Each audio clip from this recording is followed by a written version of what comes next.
ah bon waaw am nañ ci yaakaar bu baax a baax parce que en vérité gis nga. lu leen jox yaakaar bi. yaakaar bi mooy seen biir d'abord xam nga boo xoolee le congrès de l'association des maires du Sénégal le candidat qui était favori muy Wuri Baylo pourquoi jàllul parce que on dit que c'est un proche de Mimi c'est un proche de Mimi bi Mimi ñëwee ñu doon yuuxu am na ñeneen ci ñoom ñu ci d'accord woon bi ñuy xam nga on a tellement fait de la provocation pour Amadou Ba pour mu jël responsable pour sa candidature bi comment ça s'appelle encore le député là Farba. mu demandé aux députés nañ jóg soutenir la candidature de Macky y a des députés yu jógul mu leen di provoquer pourquoi du ngeen jóg donc ñoom seen biir xam nañ ne ils soupçonnent Amadou Ba d'être un potentiel parce que la réponse de Amadou Ba c'était pas pertinent par rapport ak ñoom il n'a pas été clair donc ci loolu am na ñu ciy waxtaanal beneen bi aussi ñun suñu 80 yi amul problème incha allah ça va passer. seen 80 yi amul problème. amul problème 80 yi xam nga avec loi de finance bi daa ñoom 4 yoo xam ne daneen bàyyi woon ñoom ñuy voté pour jàllalu budget bi c'est le cas de wàllu amul noonu problème pour yooyu mais actuellement ils sont en réunion en groupe parlementaire. est-ce que mën ngeen a taxaw aussi ne 4 yi di leen voté budget bi loolu est-ce que du. da c'est-à-dire il faut jamais être pour tegal ko nit ñi au lieu de échec ngeen taxaw pour justifier ko ne 4 yooyu dañ leen bàyyoon pour ñu voté budget. non l'essentiel comme c'est un vote à main levée amul problème. ku ko def di nga ko xam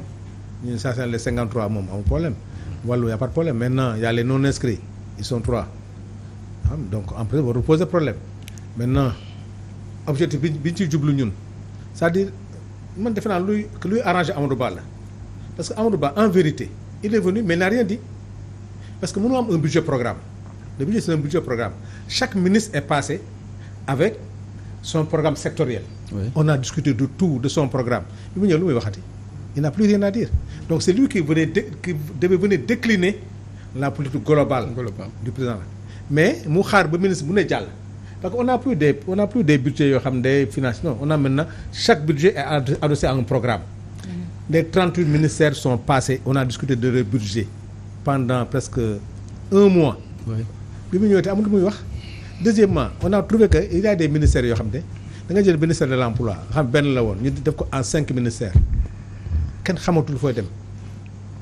donc la loi de règlement bi nga xam ne moo waroon adossé au budget on l'a pas moom Amadou Ba était d'accord que la Cour des comptes na génne affaire bi ñu dem ba ils ont refusé donc moom ci boppam il n'est pas à l'aise dans son fauteuil comme ça. mais man li may bëggee commencer sax déjà mooy pertinence su une motion de censure boo xam ne da ngeen koy déposer ñu ngi ci décembre 2022 bientôt 2023 daanaka bu ñu ci duggee ñu ngi ci ay élections parce que ñu ngi ci wàcc ay élections présidentielles 2024 lan tey moo poussé l'opposition parlementaire rawatina Yewwi Askan Wi ba ñu porter une motion de censure contre le gouvernement. parce que sur le fond Amadou après sa déclaration de politique générale waroon na demander. la confiance du Parlement moom mooy defet loolu mooy normal quand même ñu li ñu def quand même c'est pas de la normalité moom moo waroon a demander il l'a pas fait mais ñu jàppale ko si ñun mu ñëw def ko surtout que on a trouvé que ñun li taxoon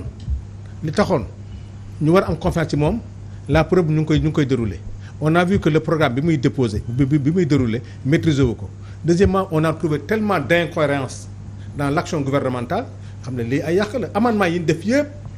benn mënu si jàll et on s'est dit que ce premier ministre là bu ñëwee contrairement aux priorités ak le gouvernement de combat avec un budget de solution on a trouvé que lii ce n'est pas un budget de solution tu ne peux pas nous faire un gouvernement de 38 ministres avec des ministères qui se chevauchent deuxièmement au niveau d'un budget social qu'est-ce que c'est là un budget social kenn xamul li ngay def. Deuxièmement, on a des sociétés qui vont couler. On t'a posé des questions par rapport à ces sociétés. Qu'est-ce que tu vas faire? Tu nous dis que tu vas faire combien 100 milliards comme à la poste. Comme et les autres. Tu nous crées un BRT boo xam ne tu vas faire couler Accor Dakar Dem Dikk. Tu nous parles de rabattement mais c'est pas vrai. Dis-nous la vérité. Heureusement, ils ont été sauvés par un excellent ministre des Finances muy Moustapha Ba moo la sauvé C'était pas Moustapha Ba je vous assure le budget du dialogue. mais bu ñu daanelee gouvernement bi mën nañoo tegaat les mêmes personnes. mais sauf le non il va nommer un autre premier ministre. d'accord mais tey Pape, avant est-ce nga jàll sax que- parce que bëgg naa ko laaj foofu aussi parce que dafa am lu nga xam ne gisoon nañ ko même ci bi ñu tegee motion de censure contre le gouvernement de Abdoul Mbaye su ma jumul yaakaar naa 16 personnes ñoo ko porté woon finalement 14 ñoo ko voté bii gis nañ bi ñuy teg présidence Assemblée nationale na mu mujjee woon mooy candidature yoo xam ne sax xawoon na gësam tuuti malgré que opposition bi jéemaat na ba fexe ba taxawaat est-ce que bii aussi nekkul un couteau à double tranchant ci kujje politique gi mooy jéem a déposer motion de censure boo xam ne ni ki ëllëg askan bi yëpp mën nañoo teg seen gët ci opposition bi seen ñàkk a ànd. bon tu sais hein aussi mënoo kañ bañ a juger parce que ñun li ñuy def na cohérent rek sénégalais dañuy juger ñun on a un objectif la il faut que sénégalais yi xam ne dina am chance su gis lan mooy rôle député yu 14e législature. Il y a beaucoup d'informations yoo xam ne au-delà de la motion de censure sénégalais yi ñu xam seen xaalis 6400 milliards yi. fan lay doon dëgg la d'abord non d'abord ndax dëgg la. c'est ça c'est la sincérité du budget te pas de 6400 milliards ok après nga dem lebi foo koy dugal ils ont dit que pour investissement foo koy investir tu as des chantiers que tu dois finir am na ci loo xam ne on l'a dépensé dans le budget antérieur nangoo woo ñu gis loolu lan la donc il y a tellement de problèmes yoo xam ne incha allah les Sénégalais verront que ne gaañee lii nekk na lii mooy la réalité. su ma déggee Sanu lu mu wax Pape Sané dafa mel ni motion de censure bi benn aubaine la pour Amadou Ba. Bon, aubaine la pour Amadou Ba, aubaine la également pour les faucons de l'APR. Le faucon. Ah bon? Ils sont si. pas d'accord. Parce que tamit Amadou c'est vrai. Ils veulent Daouda Diallo ah. gars yi doon nañ ko wax ci ba ñuy teg présidence Ils bi de veulent que ni Daouda soo Diallo. moytuwul mën nañoo bañ a voter pour ki fi Macky Sall bëgg a teg Non, finalement Amadou Mame Diop waaw mais déedéet non non kooku c'est vrai xam nga ma Amadou Mame Diop il ne représente aucun danger. baax na déedéet Amadou Mame Diop moom xam nga moom amul benn ambition. waaw wax fa dëgg yàlla kooku suñ ko newoon sax kaay nga présenté wu et tout du ko def mais le problème qu'il y a mooy que Amadou Ba dañu mës a jàpp ni que il constitue un danger ba pare au sein de l'APR ñu ci bëri wax fa dëgg yàlla ñu ci bëri dañu jàpp ni que Amadou mii du seen xarit Seen xarit. waaw. surtout ak tontu bi mu tontu ci troisième waaw candidature. ñoom loolu lañ jàpp donc tey jii boo gisee mën a c'est une aubaine pour eux tey gars yi ils préfèrent quelqu'un de leur céral quelqu'un de leur coin ki nga xam ne ñoom mun nañu voilà je crois mun nañ ko entre guillemets manipuler et tout ça mais Amadou Ba naka jekk bi mu fi nekkee ministre des finances de l'économie et des finances mais gars yu bëri dañ doon dem ci président di kaas ci yenn affaires yi nga xam ne soo ko soxlaa du la ko faciliter ainsi de suite donc aujourd'hui c'est ça le problème mais c'est une aubaine également pour Amadou Ba parce que soo xoolee marathon budgétaire bi maa ngi koy fàttali keroog boo xoolee marathon budgétaire bi c'est la première fois durant tout le marathon budgétaire amul benn ministre bu ñëw assemblée tudd Amadou Ba Jamais. kenn la vision du président de la République président nee na non bu soobee yàlla président monsieur Macky Sall rek ngay dégg kenn c'est-à-dire durant tout le marathon. non dañu toog ab diir amuñu premier ministre. waaw xëy na ils ne sont plus habitués. moo tax admettons mais c'est-à-dire mais xoolal yaa ngi rafetal quoi. xoolal pratiquement léegi keroog sa déclaration de politique générale. mais soo ko xoolee monsieur l'a dit tout à l'heure bi ñuy wax ci waxu le troisième mandat. mais moom boo ko xoolee moom ci boppam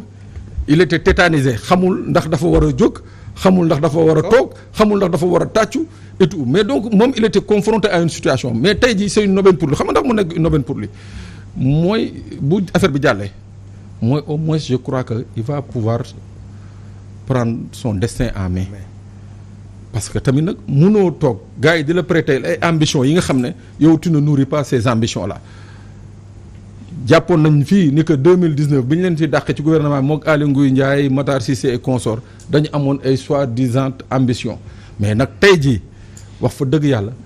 au vu de tout son parcours bu dee li muy wax dëgg la ak ñooñam li ñuy wax dëgg la mais Amadou Ba mën na ni ko mbëri di waxee dëggal boppam dëggal boppam d'accord. xanaa rapport yi nekk ci suuf de moo ma ci xaw a jaaxal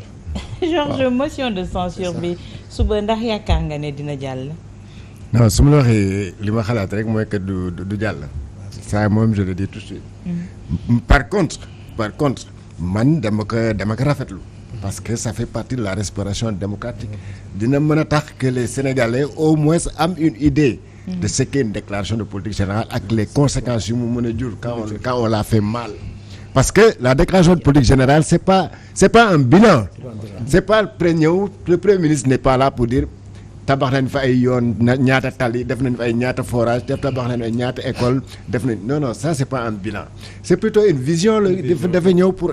ne suma programme nga nii man maay jiite maay jëwriñu ministre yi lii laa bëgg fii laa bëgg a dem ak yéen budget bi ngeen di voté ay nangam fii ba bi may génne fii lii laa leen di tegal loolu mooy kii bi et c'est pourquoi d'ailleurs l'importance de la motion de confiance parce que di nga taxaw pendant 8 heures de temps di expliquer ay député di wax ak ñoom ba pare ne est-ce que vous êtes satisfait si li mu leen wax ak fi mu leen bëgg a jëmee en tant que premier ministre est-ce que d'accord ngeen bu ñu d'accord di tàccu defal ko sax standing ovation pour montrer que voilà tout le monde est d'accord avec toi mais loolu bu amulee te alors que la loi et la constitution prévoient ce cas de la motion de censure mais voilà constitution bi moo ko prévoir règlement intérieur assemblée nationale prévoir ko donc quand les députés ne sont pas satisfaits li ngi leen di wax pendant 8 heures de temps ngay wax ñu lay déglu te ànduñu si loi bi permettre leen ñu nekk kon nag yow sa gouvernement dañ koy daanal effectivement ils ont demain si à l'issue maintenant le problème c'est quoi c'est que demain lu tax ma ne moo xam naa du jàll mooy que lan mais tant mieux c'est pour la démocratie en tout cas une fois c'est que comme c'est un vote à main levée c'est-à-dire c'est un vote public bi yoon c'est pas ay urne voilà kii am na ñoo xam ne effectivement si biir mouvance présidentielle certainement le président Macky Sall dina gis ne kon yow diw fii nga far ak diw fële nga far moo tax c'est assez compliqué pour que ñoom au niveau de Yewwi Askan Wi donc le vote ne sera pas sincère demain. Bon en tout cas il y a des gens qui vont voter mais am na bu fekkoon ne c'était un vote boo xam ne c'est un vote secret am na ñoo bëri ñoo xam ne ñu nekk Benno Bokk Yaakaar ñoo xam ne ànduñu ak l'autre la Amadou Ba parce que gis nga démb bu ñu leen waxee ne ko ànd ak troisième mandat na ngeen jóg ça veut dire ils n'ont plus confiance à propos yoo xam ne moom la Amadou tenir propos yoo xam ne c'est mi-figue mi-raisin parce que nee na c'est pas le truc donc suba buñ ko buñ ko daanalee entre guillemets on verra si le président Macky Sall est d'accord avec lui parce que s'il n'est pas d'accord avec lui il va pas le reconduire c'est-à-dire il va entériner la décision de l'Assemblée mooy na wàcc il démissionnera son gouvernement avec le lendemain peut-être